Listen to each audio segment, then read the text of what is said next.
Welcome back, everybody, to me recording my Discworld video for the third time, because I'm an idiot. But Discworld, you say? Yes, Discworld. It is time to return to the Discworld read-along that we started a year ago. And some of you may not know about, because we have had a lot of new faces here since like 2 weeks.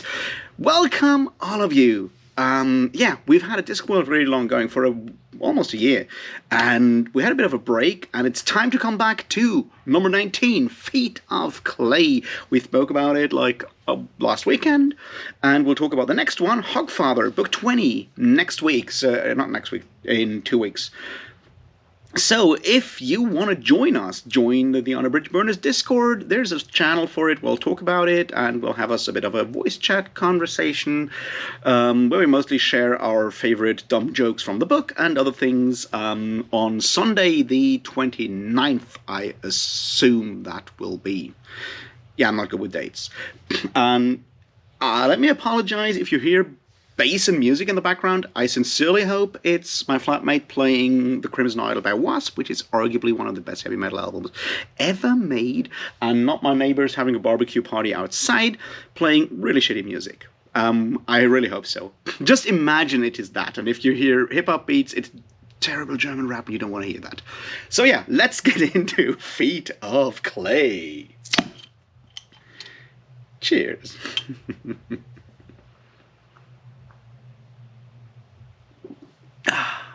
All right, so I will not give you much of a synopsis because, you know, it's the third City Watch book, and you'd better read the first two and then read this one. It's great, and you want to find out what this does. I'll just let you know. I'll just say this: it's a bit darker than the last ones. It's a fairly angry book. It's one of my favorite City Watch books, and it does interesting things with interesting themes like class struggle, poverty, and gender expression. Also poison. So yeah, go ahead, go and read it, and then we'll have the full of spoiler discussion now. All right, you're back. You read it? You liked it? Perfect. So let's talk about everything, really. And let's start with structure. Yes, we'll go into the big themes, and those are, of course, the class struggle and the gender expression with Jerry's plotline. We'll go through both of those in a bit, but let's start with the structure, because one of the reasons why this book works so well is that Terry Pratchett holds to a structure, and to a structure that he has tried before, that is having more than one plotline slowly meld into one. It didn't work in Reaper Man because they never really fully combined. It worked much better in Soul Music, where the band plotline and Susan's plotline really converged to the end, and it works even better in this one. And the reason is that this is a crime novel, a police procedural maybe even, and the idea of having two separate series of crimes that seem to be unconnected at the beginning and turn out to be connected after all is a staple of the crime genre, of the police procedural genre. And so the structural approach of the novel fits very well with the overall topic, and that being, you know, the City Watch. So that's one of the reasons why this works so well. And looking at how the golem violent murder subplot and the arsenic poison subplot are slowly combined is, yeah, you know, just really well done. And yeah, just wanted to say that at the beginning. And now let's look at the themes and topics and all the other good bits.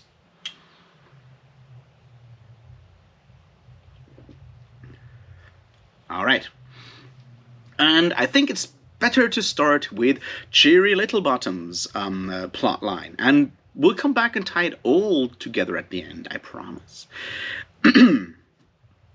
And that is, we already started talking about gender roles and gender expressions, and, well, mostly gender roles and expectations in previous books. Obviously, in the Witches books, those questions are always pretty front and center.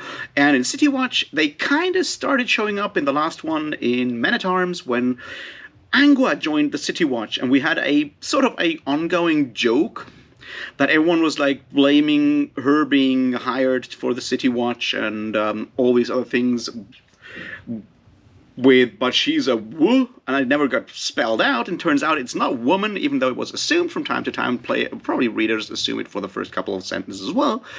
But the woo stands for werewolf. So it doesn't really go that deep in that book. But this time Pratchett makes it a central point of the novel, and from my very privileged cis male perspective, he gets it right. Now, I'd obviously love to hear from all people that are closer to the actual issue than me, how they think about it, how they feel about it. I'd love to have that discussion and learn. But nevertheless, I'm going to talk about it here for a bit. And that is what Pratchett gets right. So, we have heard before that dwarfs all look the same. Now, this is obviously a joke on the lack of dwarf women in Lord of the Rings, and the eternal question, do dwarf women have beards or not, that has plagued tabletop role-playing ever since dwarfs showed up in the first D&D player's handbook. Or was it like a racist sub-book? I have no idea. Anyway, point is, we've always talked... Well, fantasy nerds have argued about the question, how do dwarven women look? And there's that ongoing, debate with the beards and no. And Pratchett takes that and turns it into like an actual feature of his, description of dwarves. And that is, all dwarves wear chainmail, have beards, and helmets. And finding out what gender people are, or what biological sex they may have, is something that needs to be found out very tactfully. So all dwarves have the same gender expression at the beginning of Discworld. What happens now, however, is that Cheery Littlebottom shows up. She comes to the big city, and she finds out about more feminine gender expressions. And she wants to try them out, and she tries them out, and she goes and uses lipstick and makeup in general, and jewelry, and wears skirts and high heel boots, which are still apparently iron boots with iron high heels, which is pretty fucking cool.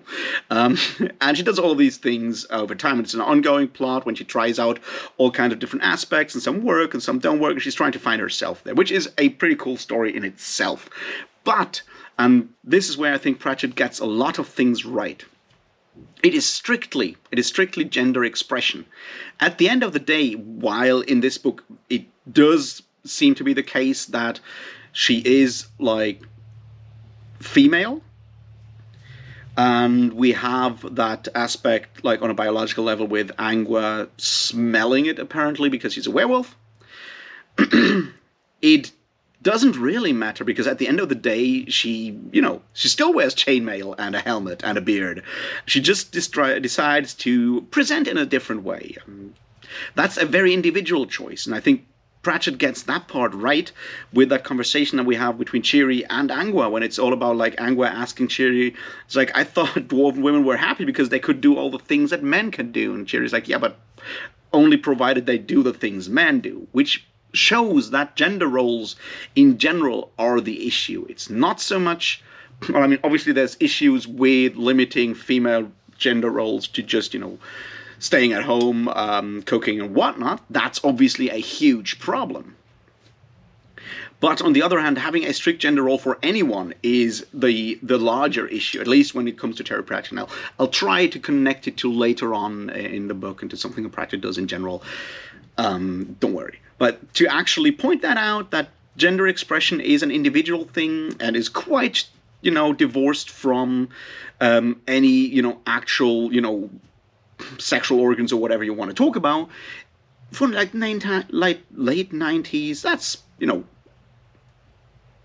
a bit more progressive than it would be today. And to see Pratchett handle it in the way he does is always something that I appreciate a lot, especially when you look at how he kind of does not look at female characters in the first City Watch book and still has only one or two in the second one. So having a fairly explicit discussion or like plot line on female gender expression, something that or feminine expression is something that I really, really appreciate in it. And I'd certainly love to hear like more people talk about that or their views on like how well he gets it or how not well he gets it, because at the end of the day, he's both him and me were well, not exactly directly involved in that, I guess. So yeah, that's a first plotline that I think Pratchett does a lot with. Plus, he talks a lot about the reaction of society to that choice of gender expression, and I think that's the part where he gets a lot of things even right, which I guess makes sense because he's a dude, and a lot of it is about like how men feel threatened or scared or unsettled by Cheeri's changes in her gender expression in a lot of ways, and how they first try to explain it away into all kinds of ways instead of just accepting that there's a dwarf wearing makeup. It's more like all kinds of like ideas to put it into like some other explanation. Is like, oh, magical rings, that's something that dwarfs are good at, right? So maybe magical earrings and stuff like that. So that part he gets fairly well, and then the place when Carrot talks with Angua about it, and is like, yeah, but I don't know how the other lads will react, and that is unfortunately still a huge problem, which is that you limit people's gender expression or all kinds of other personal choices with the concern argument either for their safety or for the reactions of others. Like, yeah, we don't know how other people react, so maybe don't do that because you may get beaten up, or people may get shocked. So I'm either concerned for that person's safety or for the other people reacting to it, and that should not be the focus. The focus should be on the person making a free choice of how they want to express themselves. And Pratchett is pretty clear on that when Angua just says to Carrot, I think there's something wrong with your head. I think it's stuck up your bum. So yeah, having that in there, once again, it's not revolutionary nowadays, but like 25 years ago, 20 years ago, discourse was still fairly limited on these kind of things. And Pratchett goes further with that in later books, and we'll certainly come back to it in a number of later novels when the whole like dwarf gender roles thing comes back up on the table.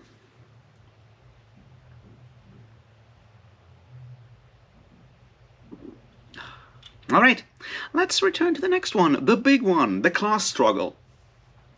And well, the class struggle is obviously the main topic here. The idea of workers' rights, people's rights in general, the idea of how society has been stratified, how there is the elites, whether they are hereditary elites, aristocracy, or just moneyed elites like business people that try to make their way into that like aristocracy style elite on the one hand, and then there's the people that get exploited on the other hand. And it's something that has been there before. There's like mentions of it before, the poverty thing, the whole boots question that everyone talks about these days in Men at Arms.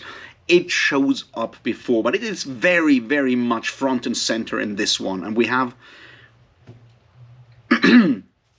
a sort of message behind it that I'm not 100% sure how much I agree with it, and I'll try to develop it in a bit here.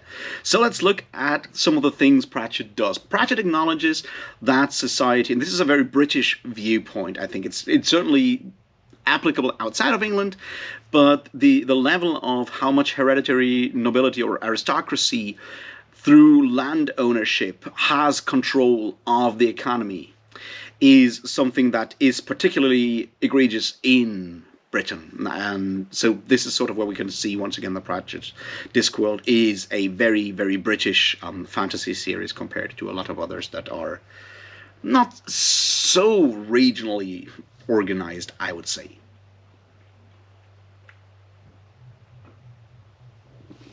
All right, so society is stratified. We have the people that work hard and go nowhere and get nowhere because there's very few opportunities to actually rise in society and gain wealth and so forth, thus sort of dismantling the myth of rising, pulling yourself up by your own bootstraps, that kind of thing. It's fairly difficult to do in a society that has been stratified this way.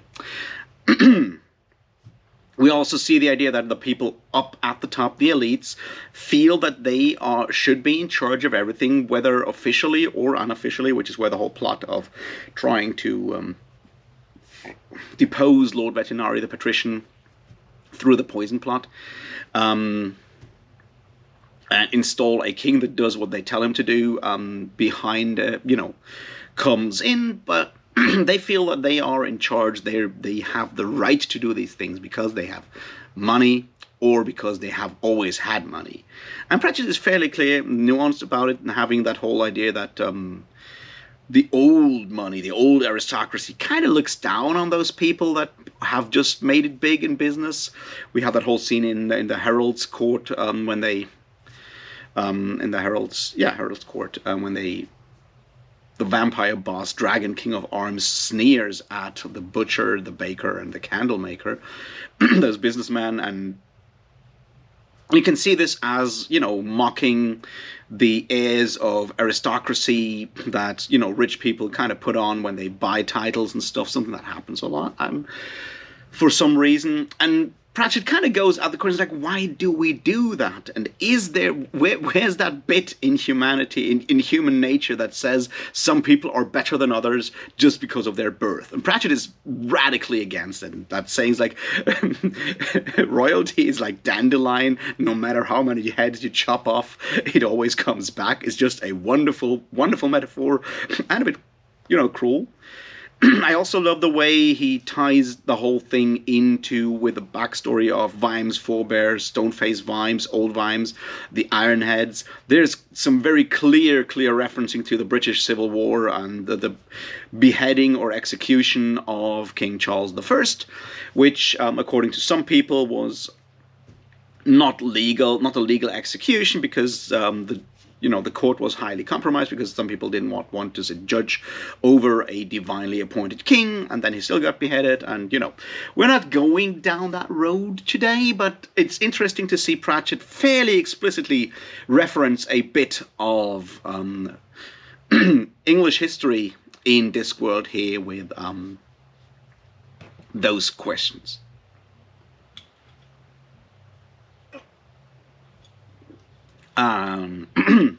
But let's continue. So aristocracy seems to have some reputation in there that is fairly ridiculous, or so we can deduce from like how it is shown, the whole idea like of noblesse obligée, in all kinds of really funny misspellings and mispronouncings, that there are those ridiculous ideas of royalty and aristocracy that make no sense, but at the same time, because of hereditary money and land ownership, those people still have real power.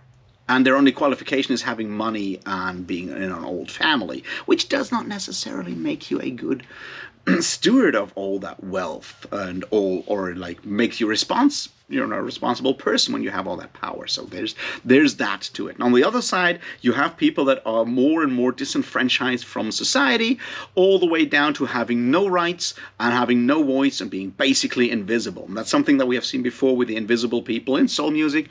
It shows up again with them showing up again, ties back into it.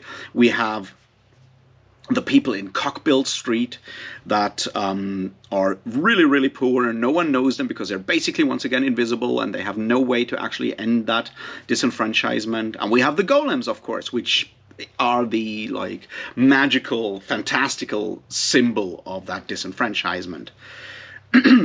And of course, the animals in the slaughterhouse, because this metaphor of having no rights and being pushed around as objects by those in power is very strong in this book, and it comes back again and again and again.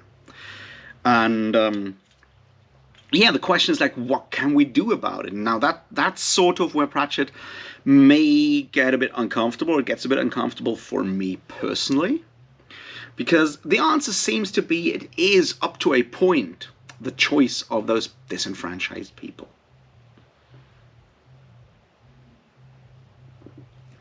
Now, what do I mean by that?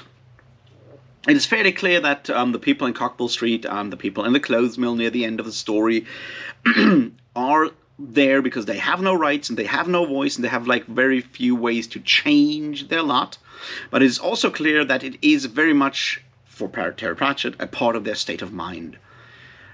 Now, the question that he does not really answer is like, what can they do to change that? Because it seems, and he even sort of points it out, that the only way is a bloody revolution and like a violent way to actually demand to be part of the actual discourse and to be no longer disenfranchised. But he does not actually say that that's a good idea, and I think that's like the huge problem with Terry Pratchett's philosophy there, because he seems to be something of a libertarian, and I'll say why I think that in a moment.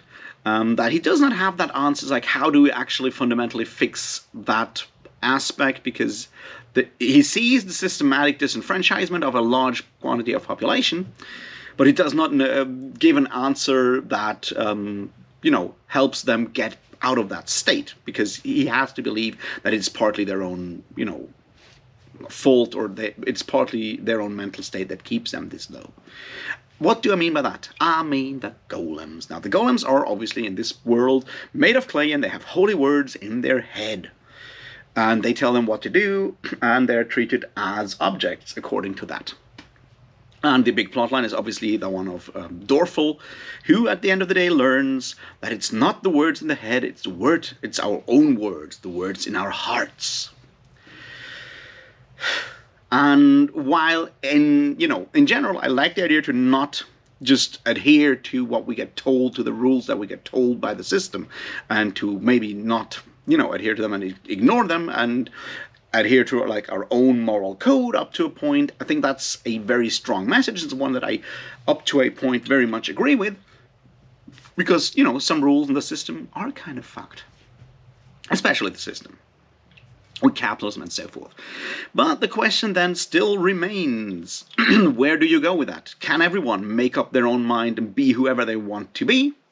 Or are there still external forces that kind of keep them in? And that's sort of where the subplot with Cherry Littlebottom and her gender expression kind of comes in, because it's her individual choice versus the external pressures of how dwarves expect women to behave, which is like dudes, and so forth. And I think that's where it is very strong, when it's all about individual expression in that regard. But Terry Pratchett does not find an answer to what about those people or those aspects of society where external pressure, external forces, economic forces disenfranchise people, because they're just having your own moral code and doing the right things according to your own moral code will not necessarily get you out of that really precarious situation. And maybe still violent revolution is the choice there, although it feels like Pratchett does not agree. So that question has to remain open, and it's something of a bit of a sore spot with me, because I don't like it when you blame people, or at least, even imply that people are somewhat to blame for their own status of poverty, because it's not their fault. Yes, it's easy to fall down into that slump and remain in that kind of situation, but it's not just your mindset. It's not your mindset. It is the actual system keeping people down, which is, why people get, especially poor people, get taken advantage by so many people that, take advantage of them by promising them all kinds of things. It's not the mindset. It's literally the system.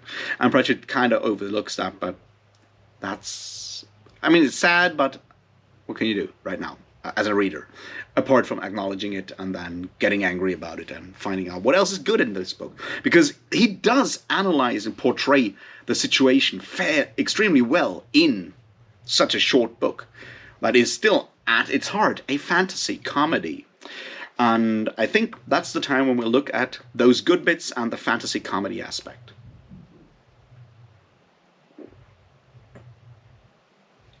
Because there's still humor in here, and there's some bits that work really well with this one that I think are important to understand. First of all, callbacks. He does a lot of callbacks to older books. He has all the cameos of Dibbler, of Foul Old Ron, all of that stuff in here, which is really, really cool. He also does have character development within the City Watch.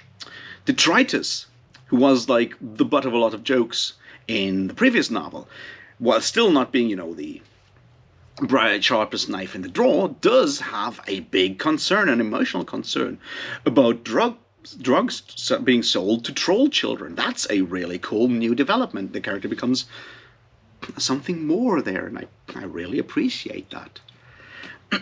We also have returning bits and pieces throughout the story that keep it consistent and kind of keep it, closer knit. One of them is obviously the running gag with the vampire who comes in and is always murdered somewhere else in his job because he works as a pencil sharpener and as a fence post sharpener and as a sunglass tester and in the holy water section of the ecclesiastical supplies. That's just a really funny thing that makes the watch house and the scene in the watch house just like stand out more. So that's really cool.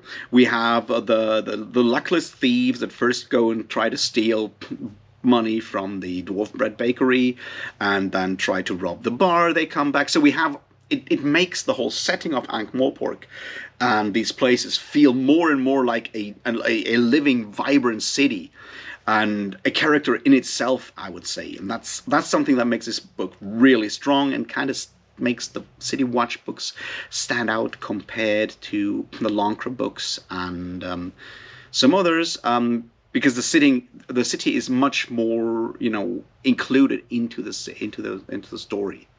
So that's a good one. What else is really funny? Well, Death is really funny. Death has this great conversation at the beginning that I so love when he's like, I found the best ways to take life as it comes. And when I said, like, that doesn't sound very responsible to me, he just goes like, it's always worked for me, which is one of the best lines ever for Death. So I love that a lot. Even small bits and pieces like the dwarves when they find the thieves at the beginning going, let's hang them up by the Burazaka, which apparently is the town hall, which was this joke that Pratchett made all the way back in Guards when he was hanging out with Nobby, or when Carrot was hanging out with Nobby and talking about like how they do things back in the mountains. So having these things just lend an air of consistency to the book that stands out. And at the end of the day, why I think this is a stronger book than the last two, you can feel Terry Pratchett's personal involvement or interest with the whole question of poverty and class. His heart is in this one in a way it wasn't in Interesting Times and it wasn't in Masquerade. You can feel the anger drip of the page, and that makes Feet of Clay such a, page turner of a book, such a riveting read. And I think it's important to understand that with Terry Pratchett and Discworld. Whenever his heart is fully in it, those books just like floor you because he really means it. And you can tell. All right, I've rambled on far too long already.